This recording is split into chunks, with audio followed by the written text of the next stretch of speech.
Hi friends, ఇక్కడ మాకు సింగరేణిలో 2 or 3 మంత్స్కి ఒకసారి మేము క్లబ్ డే చేసుకుంటాం అనమాట. సో ఈసారి క్లబ్ డేకి మాకు అన్నయ్య ఉన్నాడు. సో హీరోలాగా రెడీ అయిపోయిన టిప్ టాప్గా మంచిగా నైట్ ఉంటుంది అనమాట క్లబ్ డే పార్టీ ఎప్పుడైనా కూడా. సో వెళ్ళగానే మాకు బాదం మిల్క్ ఇంకా మంచూరియా ఇచ్చారు. ఫస్ట్ అందరు వస్తారు కాబట్టి స్పీచెస్ ఇస్తారనమాట.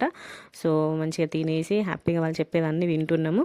సో ప్రతి క్లబ్ డేకి ఏదో ఒక గిఫ్ట్ ఇస్తారనమాట గుర్తుగా. సో ఈసారి వచ్చేసి రాగి ఫిల్టర్ ఇచ్చారు. మొత్తం ఎంప్లాయీస్ అందరూ విత్ ఫ్యామిలీస్ పిల్లలు అందరూ వస్తారనమాట. నైట్స్ ఉంటుంది ఎక్కువ క్లబ్ డే. సో డిన్నర్ పెట్టారు, chicken biryani, egg, veg biryani పెట్టేశారు. ఎవరికి నచ్చింది వాళ్ళు తినేశారు. హ్యాపీగా గెట్ టుగెదర్ లాగా ఉంటుంది. ప్రతి ఒక్కరు వస్తారు కాబట్టి మంచిగా కలుస్తాం అనమాట. అందరం హ్యాపీగా ముచ్చట్లు పెట్టుకోవడం, ఫొటోస్ దిగడం అవన్నీ ఉంటాయి. ప్రతి ఒక్కరు వస్తాము, ఇట్లా అందరం కలిసి తింటున్నాం అనమాట. చిన్న పిక్నిక్ లాగా అనిపిస్తుంది ప్రతిసారి. 2 or 3 మంత్స్కి వేసుకుంటాం కాబట్టి చూడండి అందరు తినేస్తున్నారు. సో మేము కూడా అందరం తినేసాం, హ్యాపీగా ఎంజాయ్ చేసాము. ఇలాంటి ఇంకా మంచి మంచి వీడియోస్ కోసం మన ఛానల్ ఇంకెవరైనా సబ్స్క్రైబ్ చేసుకోండి.